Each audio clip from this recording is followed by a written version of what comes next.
Zone Media. Welcome back to Behind the Bastards, a podcast about the very worst, or everything you don't know about the worst people in all of history. It's kind of the initial point, but we also go back to our name when looking at kind of the remit of this show, and one of the things we try to do is get, like, behind the bastards, including, like, the very worst people in the world today. And we've already done an episode on Benjamin Netanyahu prior to October 7th and kind of this most recent escalation into genocide in Gaza. Yep. And I didn't really feel like, returning to Netanyahu was the kind of thing this show does best, covering like things that are currently happening and like breaking news. That's kind of why we started It Could Happen Here. Yeah. And among other things in the last year or so, one of the best things we've done there is bring on Dr. Donna al-Kurd to help us report on, and, not just stuff in Palestine, but you've done a lot of really good work for us, Donna. And so I wanted to bring you on as a guest and talk about a subject that I think is in your wheelhouse and also really important today. Thank you for coming back. Dana, should we call you Dr. al-Kurd the whole episode? No, please don't do that. That would be super awkward. It is cool. I mean, yeah. But first off, how have you been? And pluggables and stuff.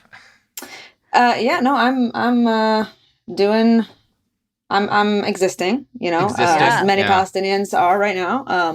I'm happy that I edited this handbook called the Handbook on Arab Authoritarianism that just came out, and it's open access. And so that has been a shining thing for me right now. So awesome. Thanks for asking. Oh, that sounds great. I can't wait to read that. I've been doing some, for one of the things I read for this book, which is kind of about like the birth of terrorism in Palestine, the Holy Land, prior to the Nakba, prior to the establishment of the State of Israel. This episode, if you had like an education like me, because I remember as a kid, most of what I was told about the series of conflicts there was that, like, number one, it's been going on for thousands of years. It's always been happening. And number two, that it's like primarily religious and always has been primarily religious in dimension. That like those are the two truths about it. And kind of when people are saying that, one thing they're kind of tacitly saying, I think, is that like Muslims and Jews can't live together, right? Like that is, they don't tend to directly say that, but that's what you're meant to believe if those two first things are true, right? Yeah. And that they're both none crazy. of this is news to you. And that they're both They can't live together, but they're also both crazy. Exactly. Right. And none of that's true to the conflict, right? For one thing, obviously stuff that happened in ancient times is relevant for a variety of reasons, just because history is never, discrete, right? But if you go back to like 1880, you can get a really good grounding and everything that's really relevant to the conflict today, right? Maybe you disagree with that. If so, I yield to your experience, but that's kind of been sort of what I've come to feel like, kind of reading into it, that's a really good grounding, and kind of everything relevant to the day starts in the late 1800s. Like it's not that ancient, right? No, absolutely. Like if I'm always, anytime I talk about this or anytime I teach about this, like my main takeaway is like, this is a very recent conflict and recent in the grand scheme of human history. And it's about nationalism. It really boils down to that. Yeah. It's about nationalism. And one of the important things to understand is that prior to the outbreak, prior to a lot of things, Zionism being one of them, but nationalism, because it's, Arab nationalism and also European nationalism are deeply tied to all of this. For, among other things, Jews and Muslims and Christians got along reasonably well in Palestine. For that, no multicultural society is ever completely devoid of conflict, right? But there's a lot of, one of our sources for this is a book called Lives in Common that really goes into how different things used to be there and how the fundamental conflict has nothing to do with faith, right? So I wanted to talk about like that, how we got to kind of the point of no return before 1948 and before the Nakba, right? Like how did the Ottoman Empire and the British Mandate kind of help push things along to the point of no return, right? So that's, I think, what we're going to talk about this week. Because, that's just, I was initially planning to do episodes a little bit different, probably on Menachem Begin or on Vladimir Jabotinsky, but it seemed to make more sense to cover it this way, in part because I actually didn't feel like just focusing on like one guy and trying to like sort out like how things went so wrong through a single, it just didn't seem like the right way to do this. No, this is more comprehensive, I would say. Yeah. We'll see. This is an iHeart podcast. Guaranteed Human. Hey, Portlandia fans. Carrie Brownstein and Fred Armisen here. The dream of the 90s is alive in podcast form. We're launching Podlandia AO Rewatch, our brand new podcast where we revisit every episode of Portlandia together, breaking down sketches, going deep on our iconic characters, and pulling back the curtain on how it all got made. And we'll also be joined by the people who helped bring it all to life. Guest stars, collaborators, and friends, including director Jonathan Kreisel, the mayor himself, Kyle MacLachlan, legendary musician Amy Mann, and many more. Kyle is going for it here. You fully improvised not just words, but a song, a melody. Well, I thought you were all going to write a song. I remember you thinking that. Listen to Podlandia, AO Rewatch on the iHeartRadio app, Apple Podcasts, or wherever you get your podcasts.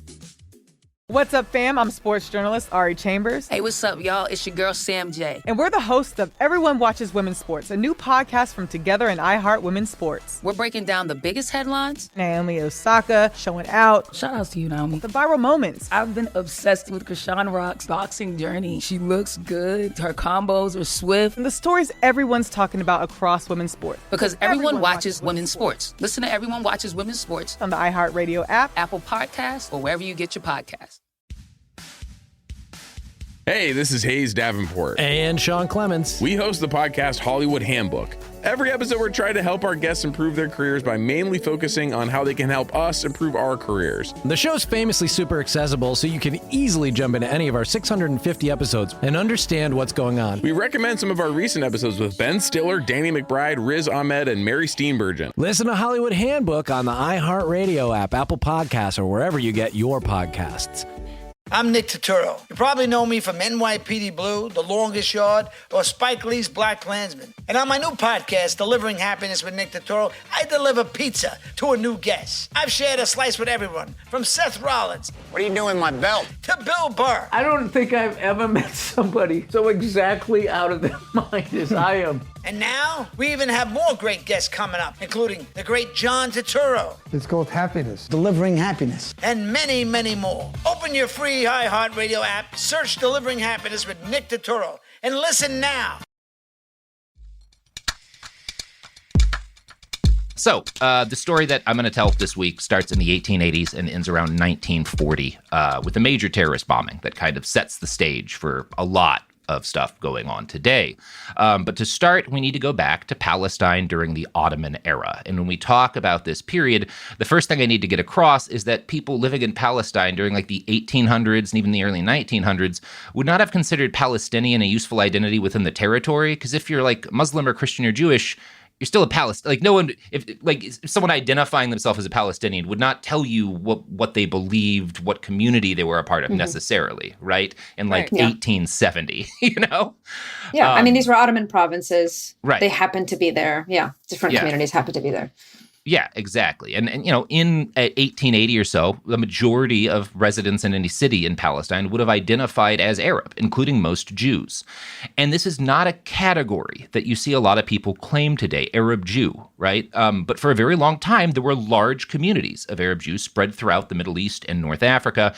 And in some ways, these episodes are the story of why many of those communities ceased to exist, right? Because that's also very tied up in the state of Israel and the wars that happen as a result of that, all that stuff, right? This is one of the communities that kind of, in a number of reasons, not purely ceases to exist, but it also gets transmuted. People stop identifying that way, right? And when we talk about Arab Jews, there's it seems to be kind of muddled distinction between that and like Sephardic Jews, where a lot of Sephardic Jews would have considered themselves Arab Jews and spoken Arabic primarily.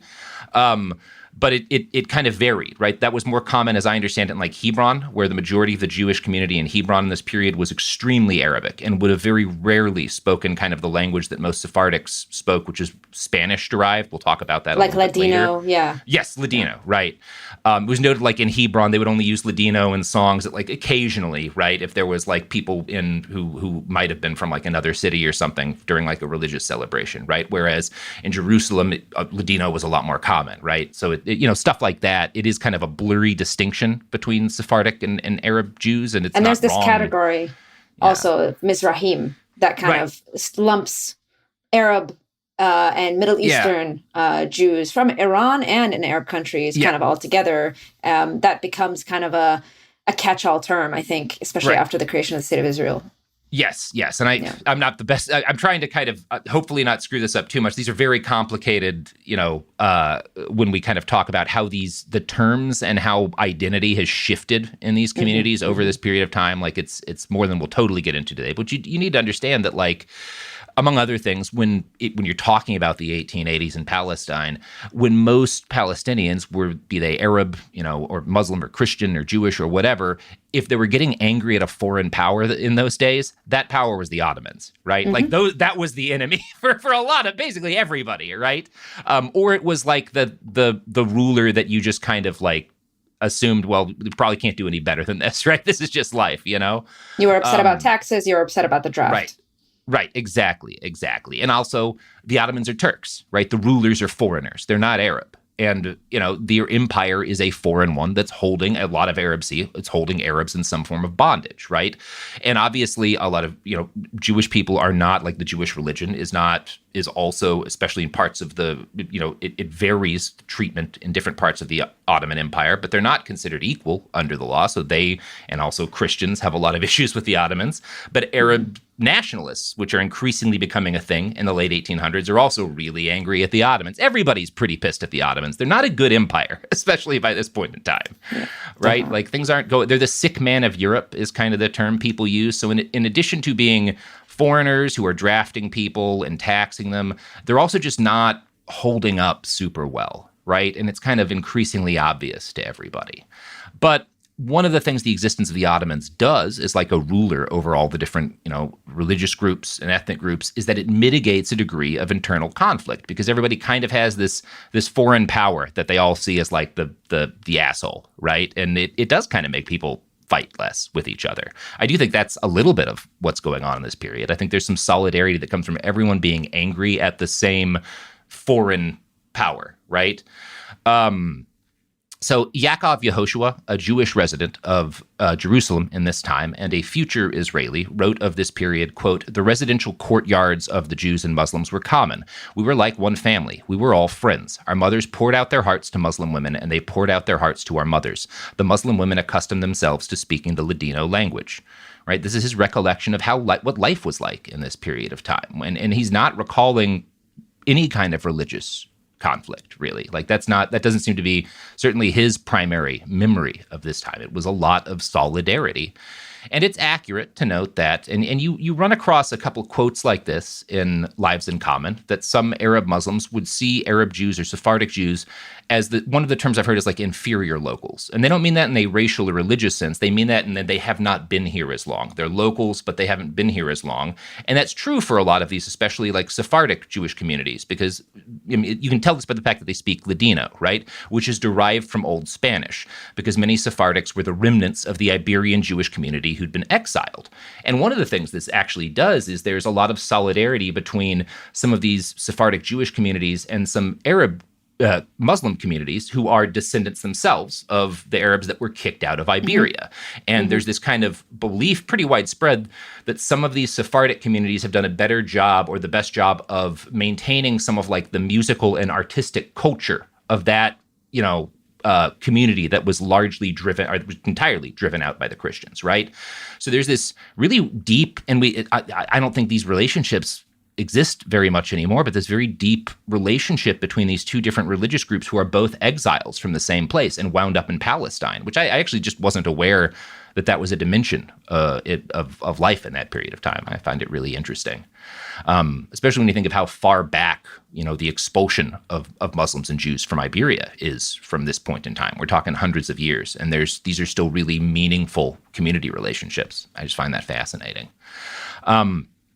Now, depending on the city and community, the difference between like how these communities saw themselves and conflicts between them would vary and be blurry. But again, in places like Hebron, the Jewish community spoke Arabic as a first language and only occasionally included Ladino songs and worship celebrations, right? So it did change depending on where you were.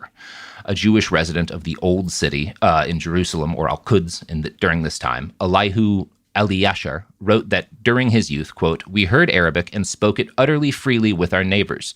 Yaakov Al-Azhar, another resident, recalled Muslim women in a mixed religion housing development volunteering to draw extra water the day before the Sabbath so as not to disturb their Jewish neighbors. Like, you hear a lot of stories of this, of religion and faith that's like lived in common, and like this really kind of deeply emotionally affecting degree of religious solidarity and even co-celebration of a lot of different religious holidays, as we'll talk about.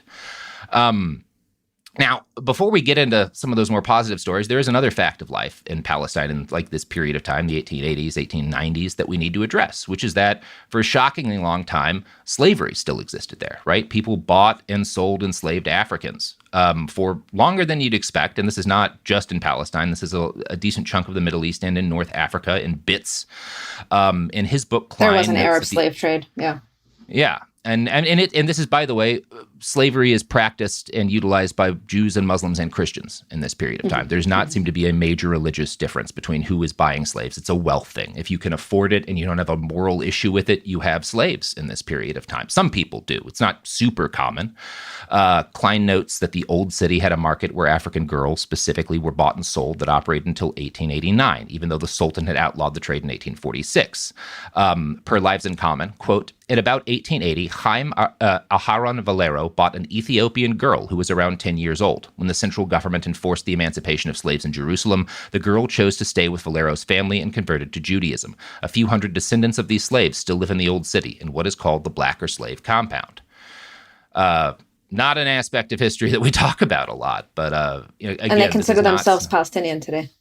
Yeah, absolutely. Yeah. And it's it is, I have heard this occasionally brought up in order to slander like Palestinians today as if it was something that only one religion did. And as that quote makes clear, there were plenty of Jewish slaveholders in old Palestine. It was a money and a morals thing. If you were okay with it, you did it, you know?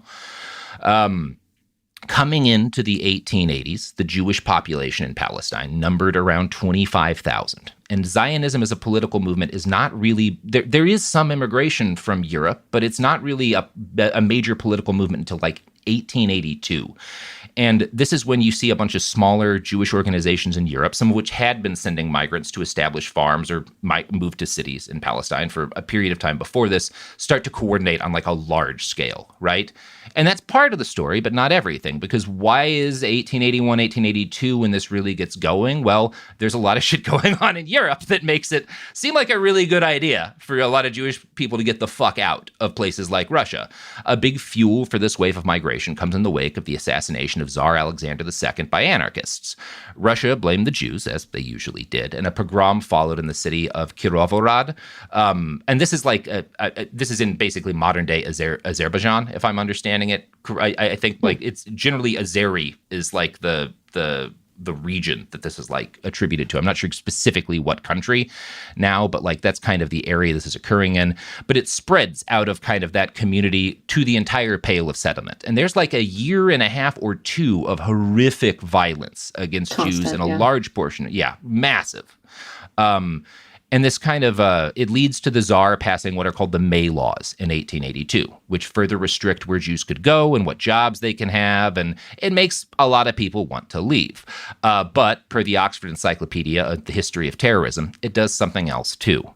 This also expedited the consolidation of Jewish nationalism. The most significant essay of the time was Auto-Emancipation by Leon Pinsker, in which he advocated the idea of self-determination for the Jewish people in their ancient homeland.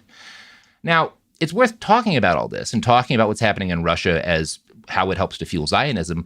But it's also worth noting very few of the people who are fleeing Russia and other Jews who are fleeing Russia and other Eastern European countries in this period choose to go to Palestine. That's about, of the huge number of refugees, by the way, a lot of Jews leave Russia in the period immediately after 1881-82. About 3% of them emigrate to Palestine, right? And this first wave, by the way, it's both not big and also a lot of them don't stay, right? Of that 3% of refugees who come into Palestine, a significant, some people say most, some sources say most, leave pretty soon after. Because it's like a pretty different climate than Russia. You know, like people who are used to growing up there maybe move to Palestine. They're like, oh, I can't handle this. Huge right? adjustment, like, this is just, right? Yeah, it's not right. New York's way easier, right? Or somewhere else, because it's hard, and it's hard to farm in the desert, right? Like, it's not the easiest place in the world, and there's not a massive amount. There's going to be one of the things that causes problems is that some of these refugees who do stay, these early Zionists, most of them settle in cities, and a lot become very integrated. But many settle in the country and start farms, or a small number settle in the country and start farms. But even though it's not a lot of them, because resources are scarce, and because at this point, by the time you've had an area that's been farmed and, peopled as long as Palestine has, there's not just a bunch of good land that nobody's using, right? And they don't understand indigenous farming, they're not talking to the locals. They're really not adjusting well, yeah. Mm-hmm.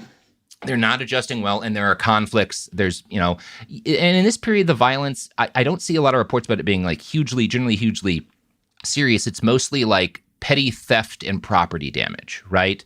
And, there's some complaints from some of these Jewish farmers to the Ottoman authorities, but obviously the Ottoman authorities aren't going to take their complaints seriously. Not that they take a lot of complaints. The Ottoman Empire, not great at addressing the complaints of its people, right? They certainly don't care about these Zionist immigrants, right? They're the Ottomans in 1880. Yeah. So from these initial concerns over security arose the first organized Jewish defense group in Palestine, which was called Bar Giora. And Bar Giora ultimately, I don't know if it becomes the Hashomer, or it's more accurate to say the Hashomer is kind of a spin-off of Bar Giora.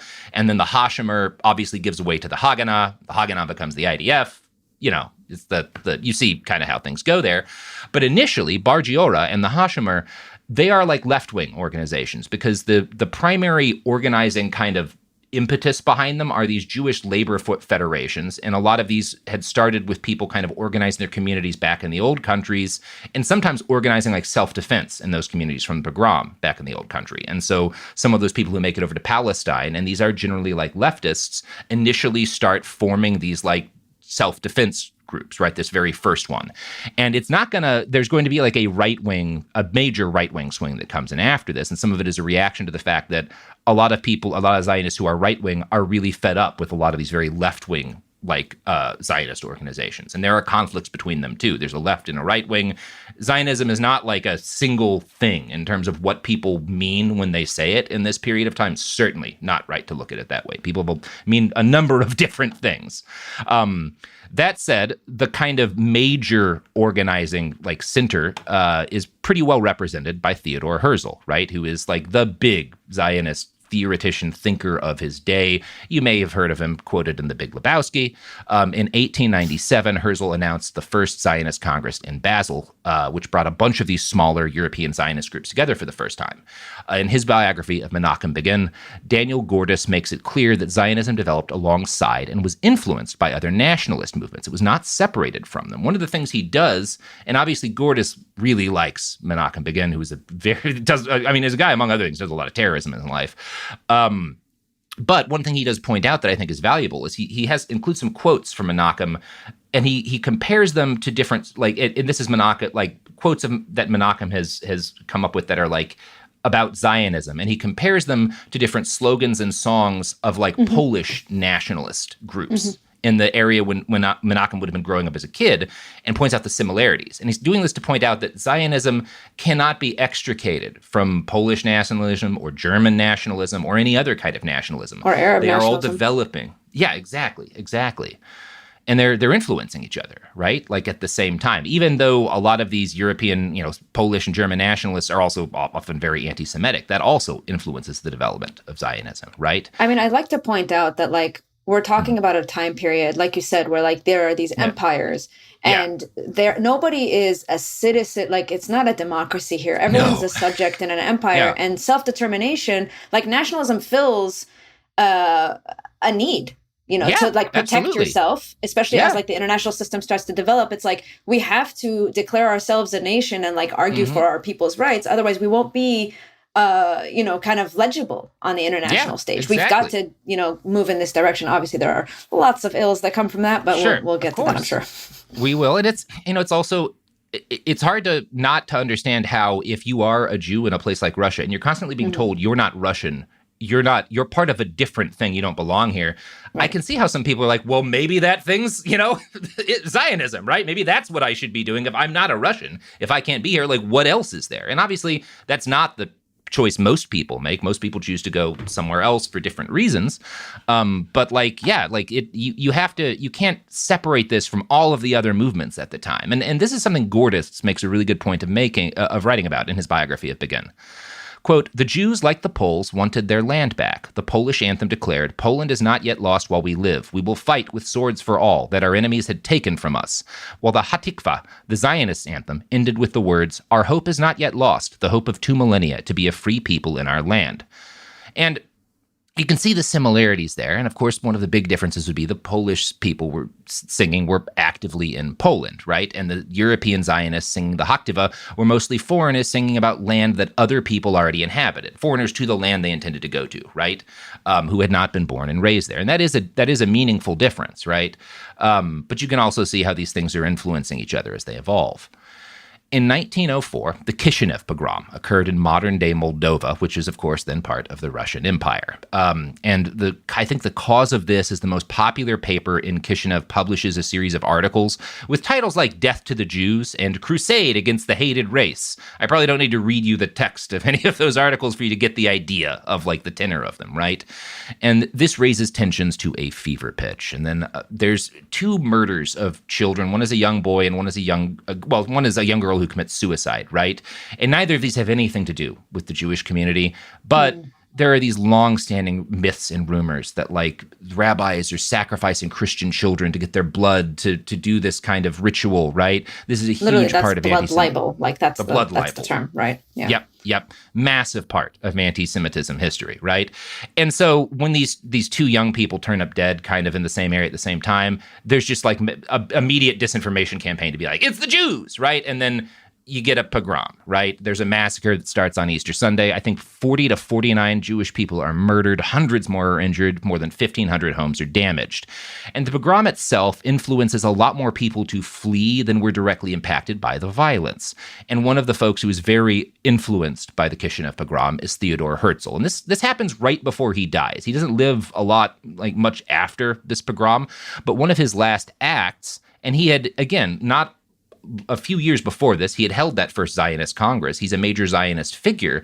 But one of the things that's interesting is he gets so scared after this pogrom that he starts pitching something called the Uganda Scheme. And the Uganda Scheme was a proposal that existed at this time that had been created by certain British imperial strategists who thought it would be useful to kind of some of the great game politics they were playing in Africa if they could create a semi-independent Jewish community, not quite a state, but more independent than a colony in East Africa, right? That could be useful to them as there were a number of reasons they thought it would be useful, right? None of which had to do with the welfare of anybody in Africa or any of these Jewish people, right? This is purely British power politics, right?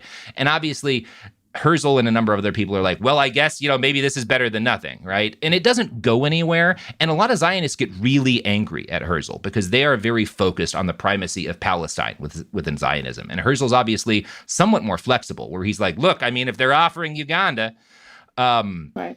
And this highlights a really important reality, which is this whole ideology that is being developed, right? And all of these European Jews that are being influenced to move are under this constant pall of doom that, these are the early warning signs of the Holocaust. And so there's a lot of, among other things, it wasn't definite that the Zionist movement would land on Palestine at this point in time. You can see that by the fact that Herzl does embrace the Uganda plan.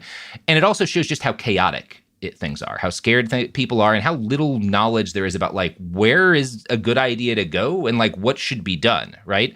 It's hard to see in this period of time when these pogroms kind of rise up this natural. It's not surprising that so many Jews leave for the United States in this period of time.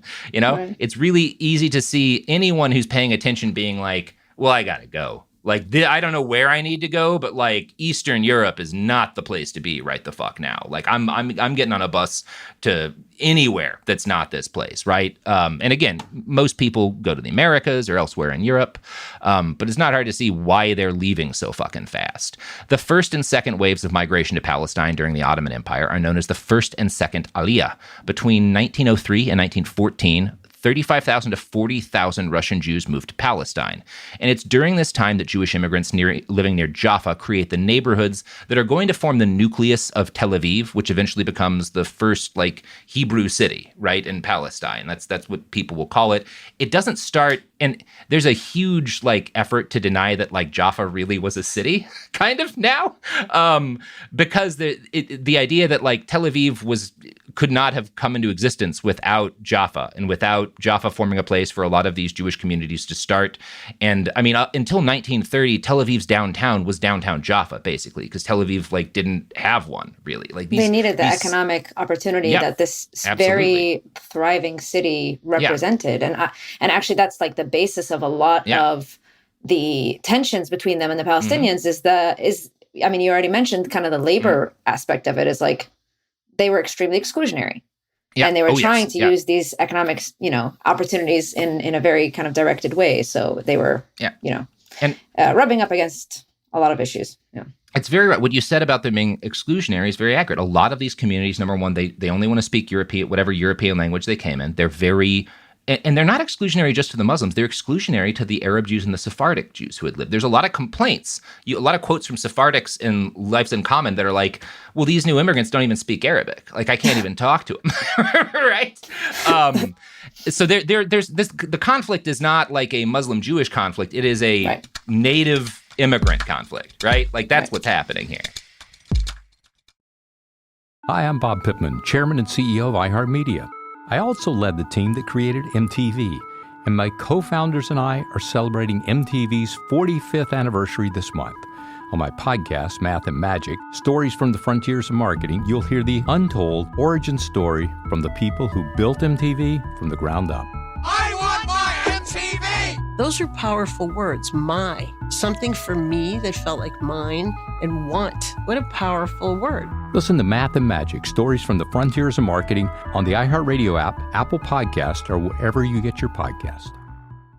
What's up, fam? I'm sports journalist Ari Chambers. Hey, what's up, y'all? It's your girl, Sam J. And we're the hosts of Everyone Watches Women's Sports, a new podcast from Together and iHeart Women's Sports. Because let's be real, women's sports is giving us way too much to talk about these days. So Kelsey Findler, she became the first female solo rower to go from California to Hawaii. My first thought is just what's up with the snacks? What are we eating? The highlights, the rivalries, the breakout stars, the moments that take over your entire timeline.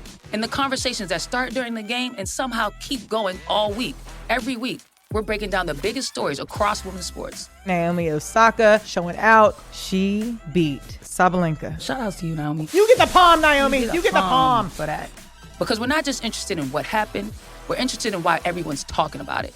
Because everyone watches women's sports. Listen to Everyone Watches Women's Sports on the iHeartRadio app, Apple Podcasts, or wherever you get your podcasts. Hey, Portlandia fans. Carrie Brownstein and Fred Armisen here.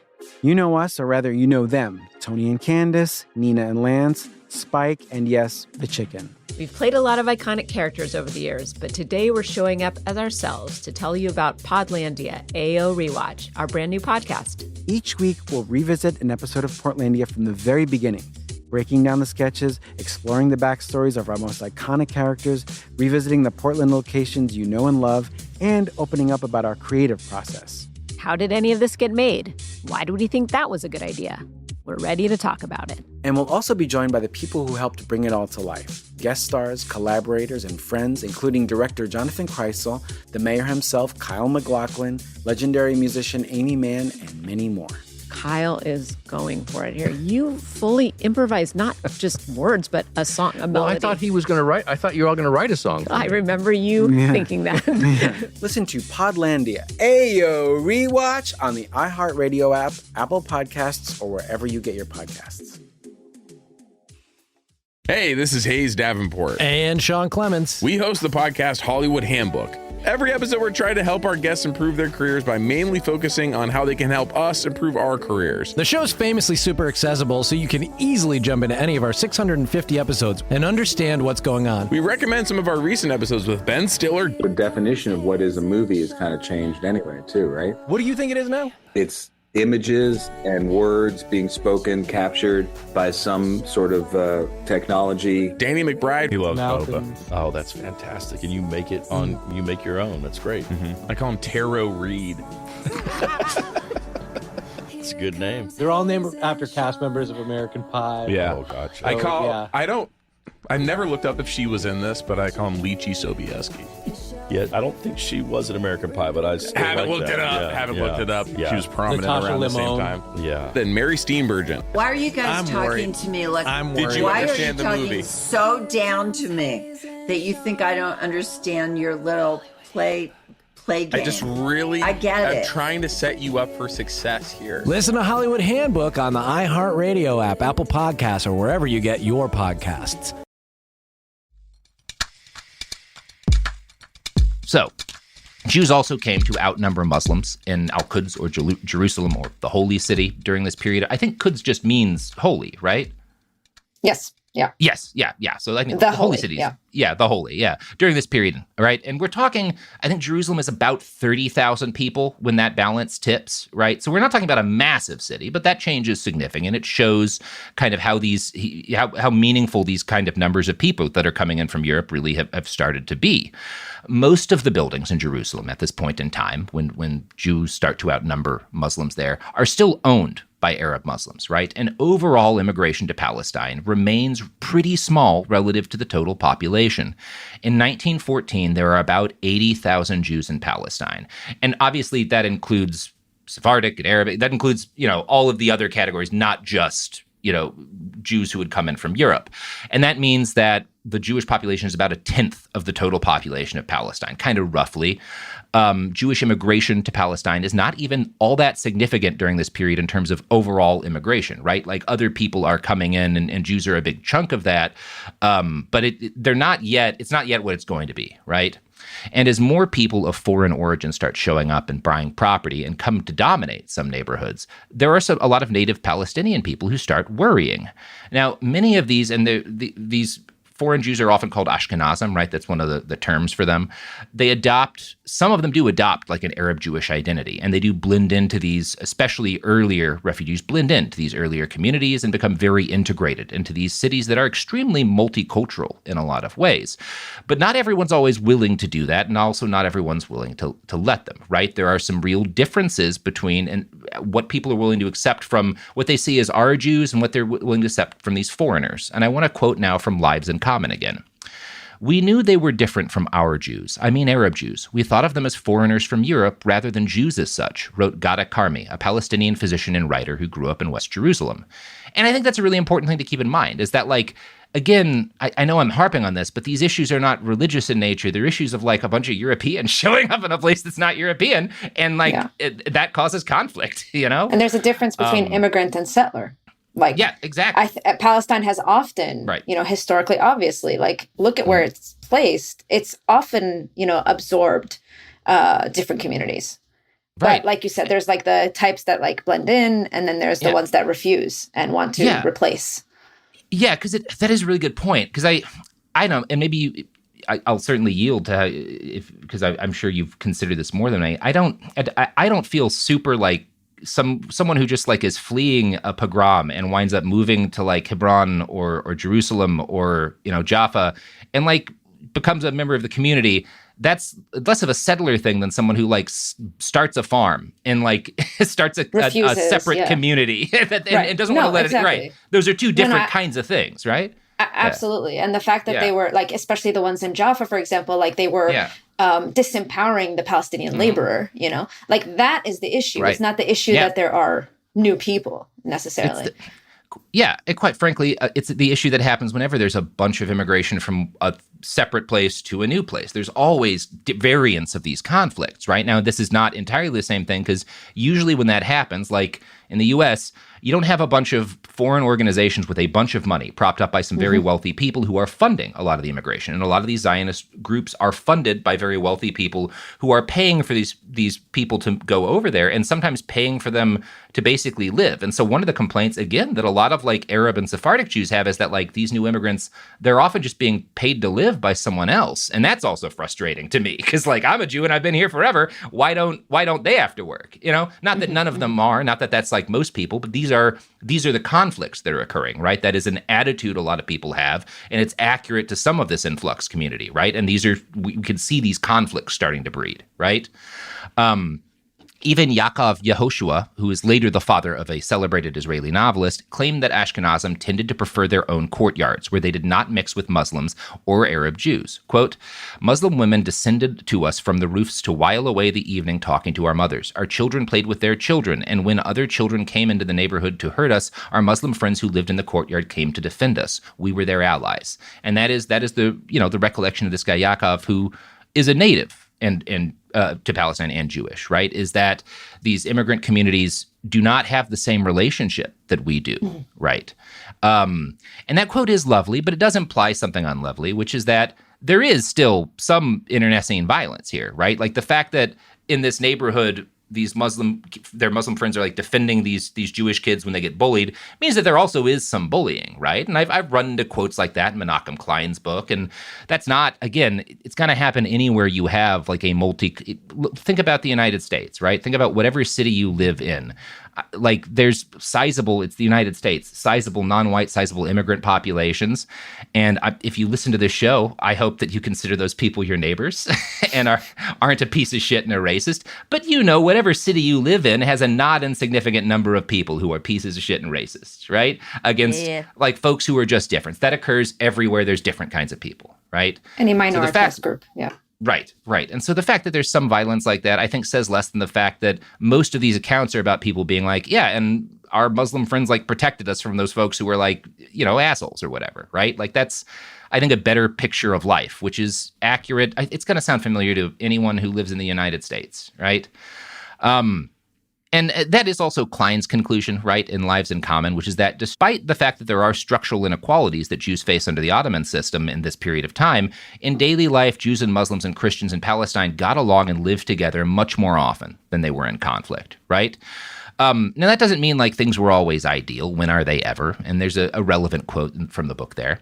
Relations between young Jews and their Christian and Muslim fellows sometimes grew strained. Shulamit Laskov lived in Baka in the early 1920s in an apartment that the Karakorians, an Armenian family, rented to her parents and to English tenants. She played with the Karakorian children, and when she ate at their home, she would occasionally participate in Christian prayers with them. But when they fought, her erstwhile friends would sneer Jewess at her. Right? And this is a Christian family, and they normally have good relations, but this is just like people, Like, yeah, I think that it's just human beings. You're always going to encounter pieces like this, right? And I don't think that should overwhelm the more important story of like this really significant degree of social solidarity that exists in this period of time, right? The fact that there's bigotry that crops up in integrated communities shouldn't take away from that. But as more and more at the end of of the these day, like you said. Yeah. Oh, so sorry to interrupt. No. I was just saying, like, at the end of the day, like you said, like, it's like their inferior status legally, which applied also to Christian minorities, like, was an Ottoman issue, not their neighbor's issue. Right. And sorry, I'm smiling, but my family's from Ba'a, so I didn't expect you to come up with a quote from there. Yeah. I think one of the things that's also important to remember here is that while Arab Jews and Sephardic Jews and Christians who were born in Palestine and natives to there were second-class citizens, immigrant Zionist Jews weren't always treated that way, especially in the latter, near the very end of the Ottomans. They might have endured more protection than Jews who were native-born because they're seen as European and because the Ottomans are really scared of pissing off the Europeans, right? Not for any kind of like, because they're necessarily more connected, just because they're white, right? And like the Ottomans don't want that smoke, That is a factor here, right? So as more and more of these foreign-born Jewish immigrants move to Palestine in the pre-World War I years, they start buying up property, not just rural property, but in the cities. And as individuals, oftentimes just because, you want a house, but also a lot of these property, and probably the bulk in terms of number, are being bought on behalf of and by these large organizations that are often doing it kind of strategically because they want to be able to kind of, we would like this to be a majority Jewish neighborhood. Possibly because it's near, in Jerusalem, this happens a lot. We want to kind of buy up as many of these communities near the Wailing Wall as we can, right? Or we want to buy up as many of these communities near this other area that is both of religious significance and that there is some conflict over, and we want to move these people that we're immigrating into. That's some of these large organizations are very strategically thinking about the property that they're buying that way. And we have to deal with a couple of things when we talk about the purchase of property in Palestine by these immigrants, right? If you read a lot of Israeli-centered histories of Palestine, you will come across the claim, this is very common up to the present day, that nearly all of the territory that became the state of Israel was uninhabited when these Zionist immigrants start showing up, right? This attitude is represented well from an article I found in the Jewish Virtual Library titled "The Arabs in Palestine." Quote, "For many centuries, Palestine was a sparsely populated, poorly cultivated, and widely neglected expanse of eroded hills, sandy deserts, and malarial marshes. Mark Twain, who visited Palestine in 1867, described it as a desolate country whose soil is rich enough, but is given over wholly to weeds, a silent, mournful expanse, a desolation here that not even imagination can grace with the pomp of life and action. We never saw a human being on the whole route. There was hardly a tree or shrub anywhere. Even the olive and the cactus tree, those last friends of the worthless soil, had almost deserted the country." And I'm not used to being kind of pissed at Mark Twain, but where was he walking? Where was he walking? And he can't have seen all that much in terms of the actual expanse of the country, but also I could drive through fucking Oklahoma where I grew up and be like, wow, a desolate expanse. I didn't see a whole person for hours. It's like, yeah, man, that doesn't mean people aren't living there and using the land. It was hot as hell. Maybe they weren't out that day. Right. I don't know, man. It's siesta time, man. Siesta, man. Yeah. Louis French, the British director of development, wrote this of Palestine. "We found it inhabited by fellahin who live, and fellahin are like Arab peasants, right? We'll talk more about them later, who lived in mud hovels and suffered severely from the prevalent malaria. Large areas were uncultivated. The fellahin, if not themselves cattle thieves, were always ready to harbor these and other criminals. The individual plots changed hands annually. There was little public security, and the fellahin's lot was an alteration of pillage and blackmail by their neighbors, the Bedouin." And Jesus. I want to note both how divorced that is from real history. And the history I've read you so far, I've read you a bunch of accounts, and these are all from the 1880s, 1890s, the same basic period of time, those two quotes I read about no one being in Palestine. And these are quotes, in a lot of cases, from people who become Israelis who are like, no, there was a vibrant community that I was a part of. A vibrant settled community that I was a part of that was mostly non-Jewish, right? We have plenty of accounts like that. This is obviously not true, right? And even that Jewish Virtual Library article cannot go long without technically admitting to the fact that what they've said previously is not really accurate. The very next sentence after the stuff I just read reads, "The Arab population at the time was approximately 600,000 compared to 94,000 Jews." Well, that's not nobody. They have to admit it, right? That seems like a good number of people. They're just hidden. Yeah. They're not here. Yeah. And one of the things that goes on that kind of obscures this errant and deliberately errant view of reality is that there's just a lot less people in the world. There's a massive boom in the human population that occurs kind of during the end of the 1800s, early 1900s. A lot of it has to do with the Haber-Bosch process, with the fact that we figure out how to create a lot of nitrogen for fertilizer. But human being, there's way more people in 20 or 30 years from now, the period we're talking about, than there are going to be later. And so you can see that as these Jewish immigrants, these Zionist immigrants brought civilization to Palestine. It's like, no, there's more people everywhere, man. It's just what happened. We figured out how to make fertilizer. I don't know what to tell you. And they just didn't understand how these fellahin organized their land. Yes. And I want to talk about it. Yeah, they didn't have the property rights system that they were, accustomed to, and there were these absentee landlords, and it's a whole thing that they didn't understand or pretended to. And they didn't care to, right? Now, that article quoted Louis French, a British agent who lived in Palestine after the Ottoman Empire fell and the West took over governance. And he talked about the fellahin, these traditional Arab desert peasants, as if they lived in primitive filth and were basically just bandits. And I want to read you a different description of these guys from a Sephardic Jewish man named Yosef Meyuhas. And Yosef Meyuhas is a Zionist, although not not the kind you're used to hearing about. We're going to talk about what he believed because it's really interesting. And he grows up in obviously he's a local, right? And he later wrote that when he was a kid, which is kind of around this, I think it's a little later than this, but it's before things really start to get terrible. He writes that for a 10-year period where he's a young man, he's going to school, he's training, he was, quote, a constant guest in the homes of the fellahs. In the evening when I returned from the Hader or during vacations and holidays, I would always visit Muhammad and Fatma, as well as Ali and Khadija, my favorite neighbors. They fed me of their bread, I drank of their water, and sometimes they honored me with their conversations and stories as dessert until late at night. I would sleep in their homes, and in this manner, all their manners, values, way of life, speech, and the stories I loved served as my childhood education. Right? That's a very different picture of the Fellahin, I think. And Mayuhas felt the need to write down his recollections of life and of the Fellahin because during the 20s and 30s, things started to get a lot uglier. And he started to hear a lot of these very racist claims about these people that he'd grown up with and knew was not true. And he starts to witness Jewish and Muslim communities closing off from each other and becoming more hostile. And this frightens and saddens him. Mayuhas is a teacher of Hebrew and Arabic as well as French at the Evelina de Rothschild School for Girls. The Rothschilds fund a lot of the Zionist immigration in this period of time. That's not...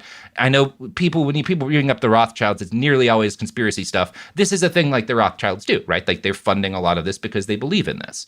And Mayuhas thinks it's his duty, because of the kind of Zionist he is, he thinks it is his duty to encourage his co-religionists to admire, learn from, and blend in with the Fellahin because they've lived there much longer, right? Mm-hmm. From the book Lives in Common, quote, Mayuhas viewed the Fellahs as the original Arabs, as opposed to the desert nomads and the merchants of the cities. The Fellahs, he wrote, were the descendants of the Canaanites, who are considered the most ancient inhabitants of Palestine. They fully preserved all the ancient customs and mores that the Jews have forgotten because of their exile. In other words, his view is, we don't need to be separate from these people. We need to learn from them and become part of their community and let them teach us because they are living a more authentic version of ancient Jewish life than us. And we should learn more from them to honor them, right? That's his attitude as a Zionist, right? Because to him, it means something very different than it does to guys like Herzl. Foreign-born immigrants were likelier to see Zionism as a struggle of conquest. In fact, that was probably certainly the dominant, after a certain period of time, attitude. Whereas Mayuhas is a local, right? And he believes that Arabs and Jews are spiritual brothers and cousins, right? If European immigrants wanted to thrive in Palestine, he reasoned they need to have a close and respectful relationship with Arabs in order to be successful. How do you know how to live here if you're not going to learn from these people who have lived here forever, right? And I should do an ad break here, by the way. Yeah, sorry. Shit. I don't know. Yeah, here's an ad. Hi, I'm Bob Pittman, Chairman and CEO of iHeartMedia. I also led the team that created MTV, and my co-founders and I are celebrating MTV's 45th anniversary this month. On my podcast, Math and Magic, Stories from the Frontiers of Marketing, you'll hear the untold origin story from the people who built MTV from the ground up. I want my MTV! Those are powerful words, my. Something for me that felt like mine, and want. What a powerful word. Listen to Math and Magic, Stories from the Frontiers of Marketing on the iHeartRadio app, Apple Podcast, or wherever you get your podcast. What's up, fam? I'm sports journalist Ari Chambers. Hey, what's up, y'all? It's your girl, Sam J. And we're the hosts of Everyone Watches Women's Sports, a new podcast from Together and iHeart Women's Sports. Because let's be real, women's sports is giving us way too much to talk about these days. So Kelsey Findler, she became the first female solo rower to go from California to Hawaii. My first thought is just like, what's up with the snacks? Like, what are we eating? The highlights, the rivalries, the breakout stars, the moments that take over your entire timeline. And the conversations that start during the game and somehow keep going all week, every week. We're breaking down the biggest stories across women's sports. Naomi Osaka showing out. She beat Sabalenka. Shout out to you, Naomi. You get the palm, Naomi. You get the palm for that. Because we're not just interested in what happened. We're interested in why everyone's talking about it. Because everyone watches women's sports. Listen to Everyone Watches Women's Sports on the iHeartRadio app, Apple Podcasts, or wherever you get your podcasts. Hey, Portlandia fans. Carrie Brownstein and Fred Armisen here. You know us, or rather, you know them. Tony and Candace, Nina and Lance, Spike, and yes, the chicken. We've played a lot of iconic characters over the years, but today we're showing up as ourselves to tell you about Podlandia, AO Rewatch, our brand new podcast. Each week, we'll revisit an episode of Portlandia from the very beginning, breaking down the sketches, exploring the backstories of our most iconic characters, revisiting the Portland locations you know and love, and opening up about our creative process. How did any of this get made? Why do we think that was a good idea? We're ready to talk about it. And we'll also be joined by the people who helped bring it all to life. Guest stars, collaborators, and friends, including director Jonathan Kreisel, the mayor himself, Kyle MacLachlan, legendary musician Amy Mann, and many more. Kyle is going for it here. You fully improvised not just words, but a song, a melody. Well, I thought he was going to write. I thought you were all going to write a song. I remember you thinking that. Listen to Podlandia, Ayo Rewatch on the iHeartRadio app, Apple Podcasts, or wherever you get your podcasts. Hey, this is Hayes Davenport. And Sean Clements. We host the podcast Hollywood Handbook. Every episode, we're trying to help our guests improve their careers by mainly focusing on how they can help us improve our careers. The show's famously super accessible, so you can easily jump into any of our 650 episodes and understand what's going on. We recommend some of our recent episodes with Ben Stiller. The definition of what is a movie has kind of changed anyway, too, right? What do you think it is now? It's images and words being spoken, captured by some sort of technology. Danny McBride. He loves boba. Oh, that's fantastic. And you make it on, you make your own. That's great. Mm-hmm. I call him Taro Reed. It's a good name. They're all named after cast members of American Pie. Yeah. Oh, gotcha. I never looked up if she was in this, but I call him Lychee Sobieski. Yeah, I don't think she was in American Pie, but I still haven't looked it up. Yeah. She was prominent Natasha around the Limon. same time. Yeah. Then Mary Steenburgen. Why are you guys talking to me like? Did you why understand are the you movie? talking so down to me that you think I don't understand your little play game? I just really, I get I'm it. trying to set you up for success here. Listen to Hollywood Handbook on the iHeartRadio app, Apple Podcasts, or wherever you get your podcasts. We're back. Sorry, I found that this guy really interesting because you don't hear about stories like this all that often, or attitudes like this. And it's interesting the counterpoint he provides to these attitudes that like these people really meant nothing and had no impact on the development of society and civilization, you know, in Palestine. I think it's really important to look at someone who's not creating propaganda post-haste, right? This is somebody who lives in this area and lives in this life and is horrified by what he sees happening in the 20s and 30s. We'll talk about Meyuhas a little more later. So as for modern Israeli claims of a barren and empty Palestine, the reality is that prior to the mid-20th century, the area is a lot less populated, but at the end of the 18th, early 19th century, there's a population and it's not even World War I takes a real bite out of population growth in the region, don't get me wrong, but it does start to happen after this period of time. And this is also something that modern Israeli scholarship likes to credit Jewish immigration for, but the reality is this is happening in a lot of ways for the same reasons it's happening in many other places. Near the end of the 1800s, new rail lines open up and connect Palestine to the world. And it brings trade and also brings tourists, right? A lot of European tourists want to come and see the Holy Land, you know? And those tourists would have seen Jerusalem, if they came in like 1900, as an incredibly cosmopolitan city. The Al-Wad neighborhood, to give one example, hosted 3 churches, 3 synagogues, and 7 mosques. The many Jewish and Muslim holidays were celebrated by members of all faiths in particularly diverse neighborhoods. In the summer 2000 issue of Jerusalem Quarterly, Salim Tamari writes about an Ottoman-era Muslim named Wasif Jawaria. Quote, "It was a pre-nationalist era in which religious identity embraced the other in its festivals and rituals. Jawaria narrates that the feast of Easter/Pessah as an occasion for Muslim, Christian, Jewish celebrations. He details the Muslim processions of Palm Sunday, which proceeded from the Abrahamic mosque in Hebron towards Jerusalem. The festival of Al-Nabi Musa is recalled here as a Muslim popular celebration that merges with the Christian Orthodox Easter. The fantasia of Sabt al-Nur, Fire Saturday, commemorating the resurrection of Christ, is seen as the greatest popular Christian celebration in Palestine, closely coordinated with Muslim folk festivals. Purim was celebrated by Christian and Muslim youth in Jewish neighborhoods. Wasif describes in detail the costumes they wore on this occasion. Twice a year, Muslim and Christian families, including the Jawaria family, joined the Jewish celebrations at the shrine of Simon the Just in Sheikh Jarrah at the event known as Shathat al-Yahudiya, where Haim the oud player and Zaki the tambourine player would sing the accompaniment of Andalusian melodies." Yeah. Not a vision a lot of people want you to have of Palestine in 1900. I have to tell you, like, the Palestine that I was born and grew up in, like, even in my lifetime, I'm 35, like I've seen the progression of like that lessening even more. Like I remember celebrating Christian holidays, and like there was a lot of integration. Obviously the Jewish holidays have been kind of, they've given, they have kind of a different, salience at this point. But even now, like in the last 35 years, we've seen a huge decline in that, like, and the city has changed so much. So you can imagine how much more it used to be integrated back then. Yeah. It's really sad to think about. I mean, yeah. Now again, obviously, as I've noted, people are not, Jews and Christians are not equal citizens of the Ottoman Empire. They have to pay an extra tax, and they don't enjoy all of the same rights. But they're also protected by the state and allowed to worship as long as they accept their faith as subordinate, right? And that alone doesn't really do a fair job of explaining the complex social and religious status quo that would have existed during the last days of Ottoman rule. As Daniel Schrochter, a historian at the University of Minnesota, told Canadian Jewish news reporter Jody Chopak, quote, "The idea that Jews lived as second-class citizens makes little sense in this context because the idea of citizenship didn't apply in the pre-modern Islamic world," Schroeder said, adding, "Islam did see Jews and Christians as inferior, but that didn't prevent peaceful interactions between Jews and Muslims on a quotidian level," right?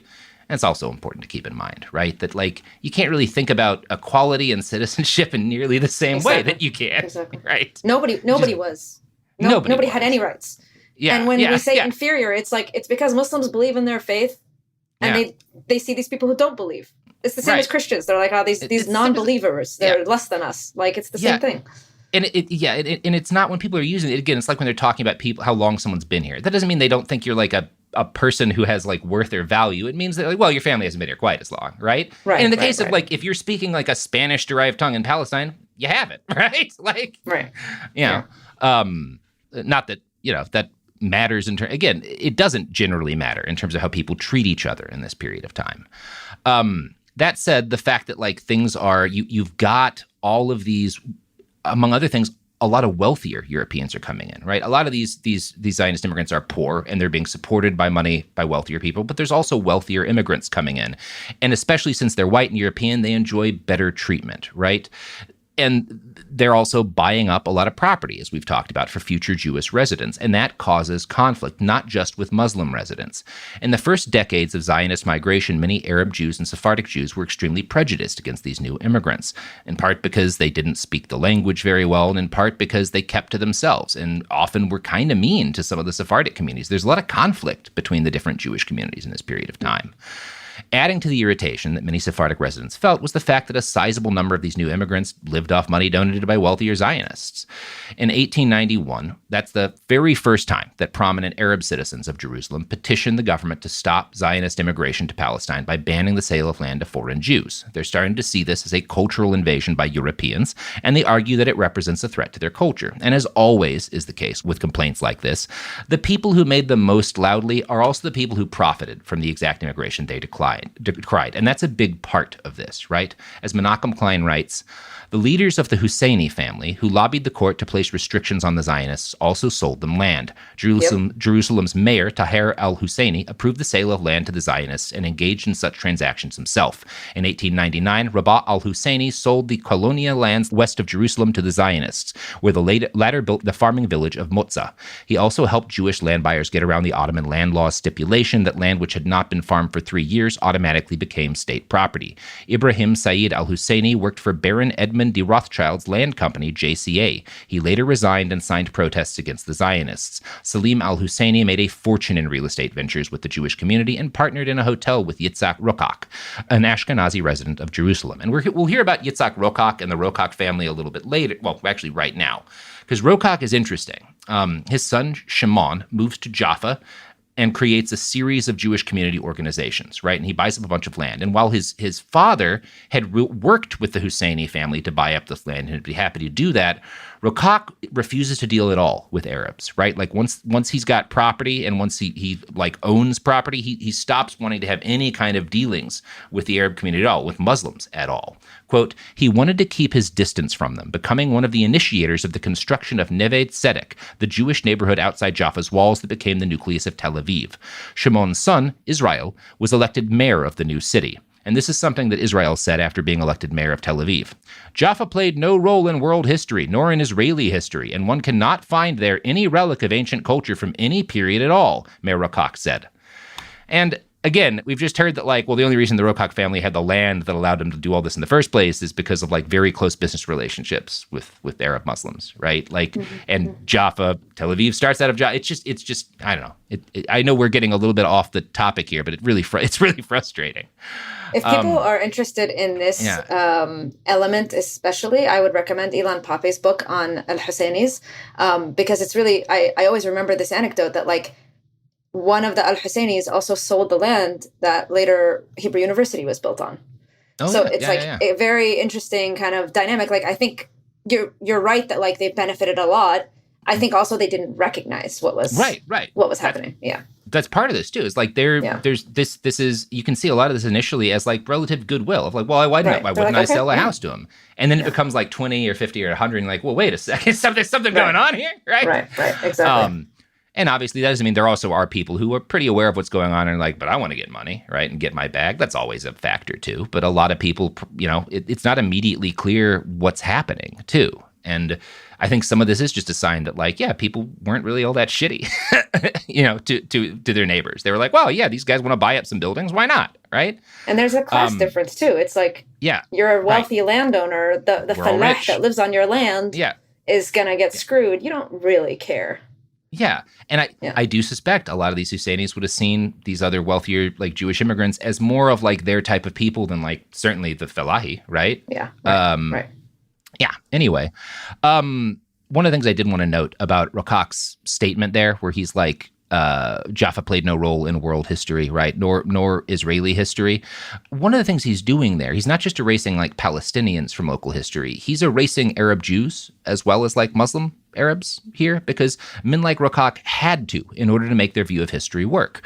The reality is that they and their communities started out nestled in cities and towns filled with people who had been there for generations, and were only able to get off the ground because of a lot of support from those people, including the Muslim population. It took a purposeful effort to block these new immigrant Jewish communities off from their neighbors. That was not a natural state of affairs. It was a state of affairs that people within these communities and people leading them had to want to make, because they had to stop integration from happening, right? That is also a thing that's happening consciously and being done consciously.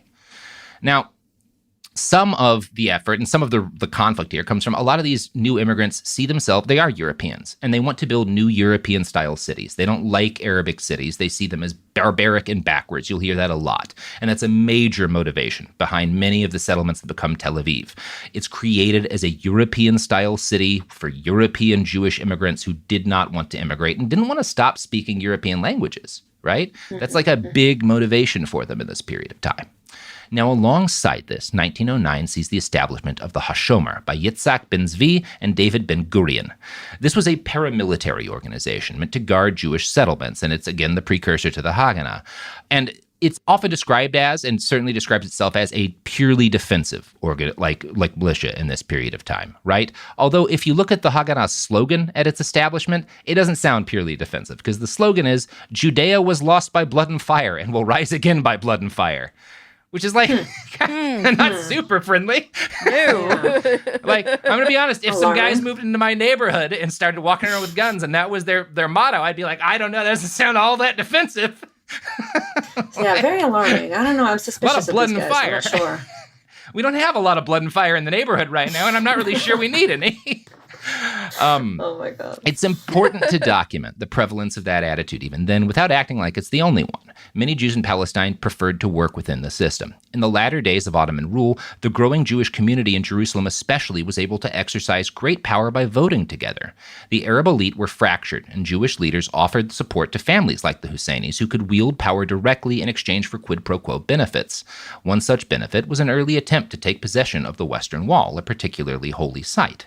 The Husseini family owned most of the houses on the other side of this alley, and opposite, there's a line of homes that are owned by the Jewish community, and a line of homes on the other side that are owned primarily by Muslims, right? By the Husseini family and occupied by Muslims. And if the Husseinis sell these homes, they can be bulldozed and the alley broadened, right? And it made kind of an entirely Jewish community, right? Mustafa al-Husseini actually sells a number of these properties to Baron Rothschild in 1887, but fears among rabbis of a backlash. And it's rabbis who are like, wait a second, if we let this go through, it's going to like make people really paranoid and racist. This is probably a bad idea. And the deal does sputter out.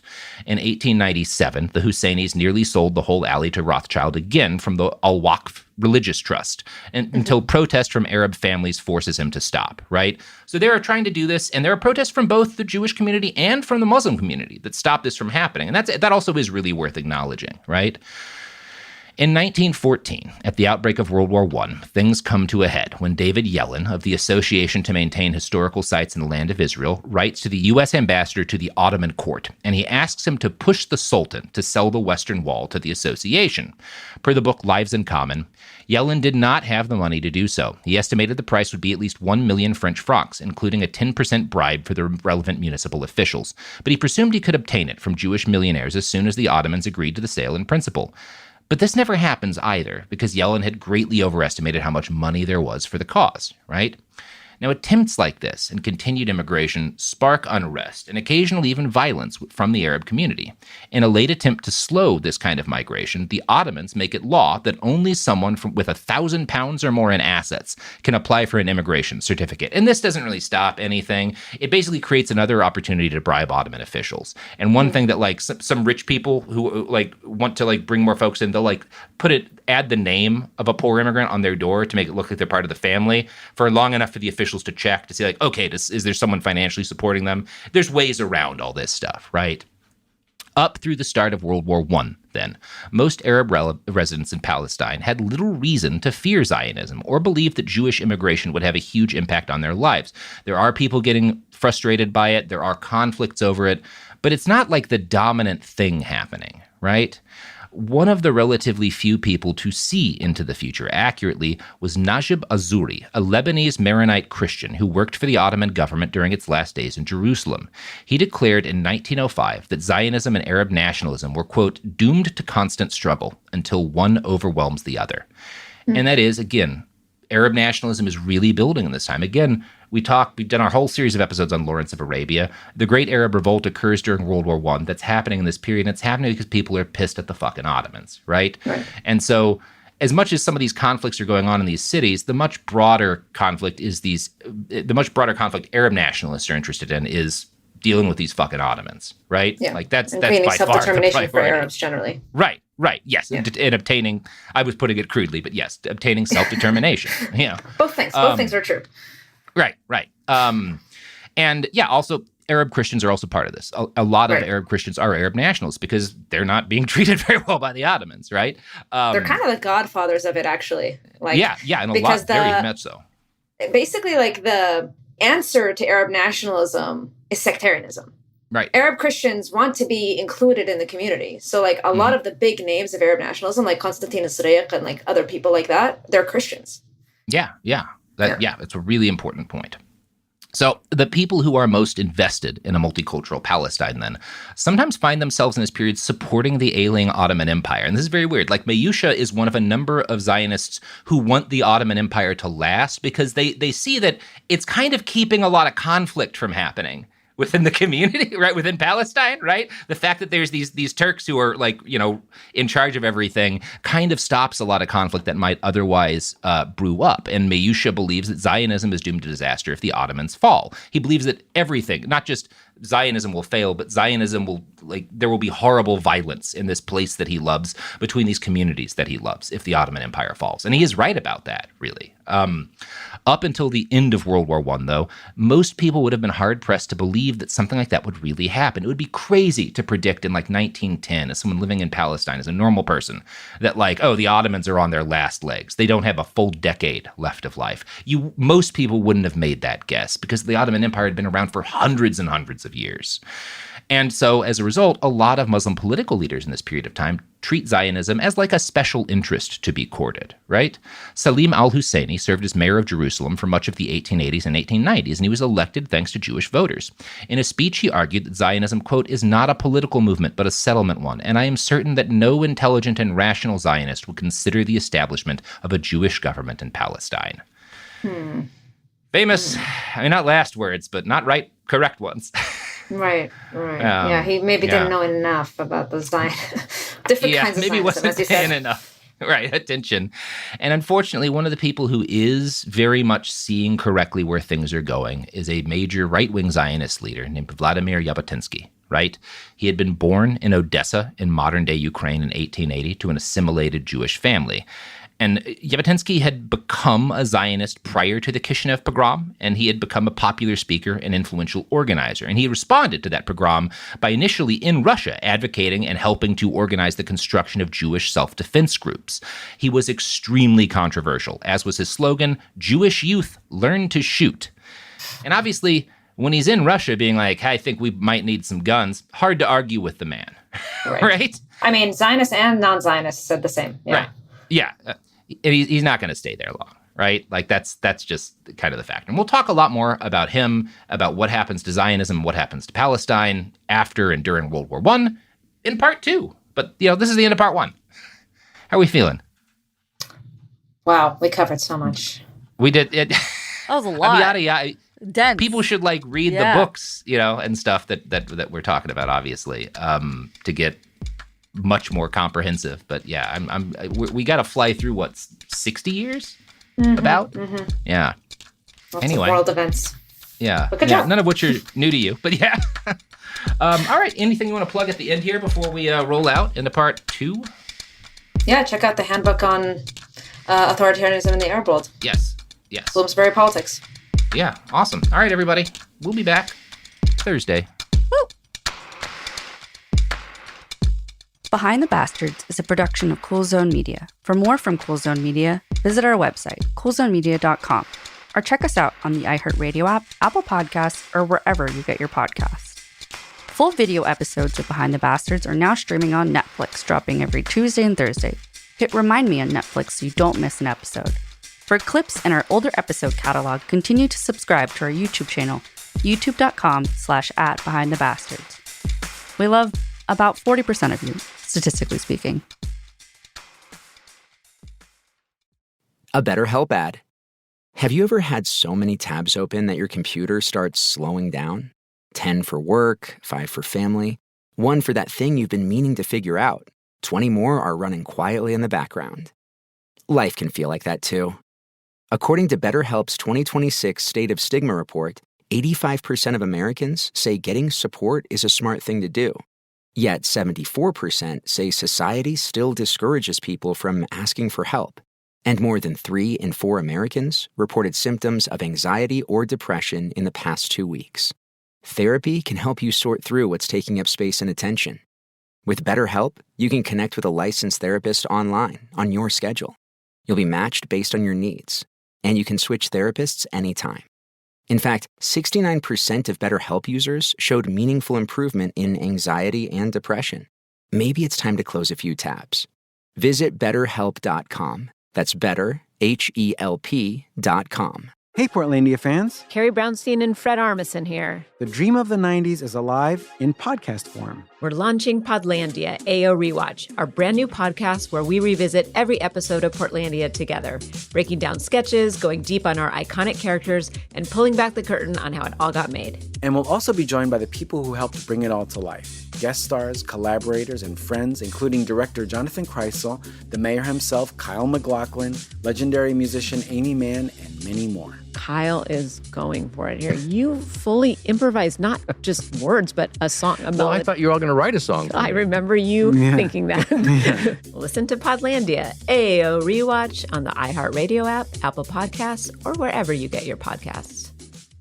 What's up, fam? I'm sports journalist Ari Chambers. Hey, what's up, y'all? It's your girl, Sam J. And we're the hosts of Everyone Watches Women's Sports, a new podcast from Together and iHeart Women's Sports. We're breaking down the biggest headlines. Naomi Osaka showing out. Shout out to you, Naomi. The viral moments. I've been obsessed with Krishan Rock's boxing journey. She looks good. Her combos are swift. And the stories everyone's talking about across women's sports. Because everyone watches women's sports. Listen to Everyone Watches Women's Sports on the iHeartRadio app, Apple Podcasts, or wherever you get your podcasts.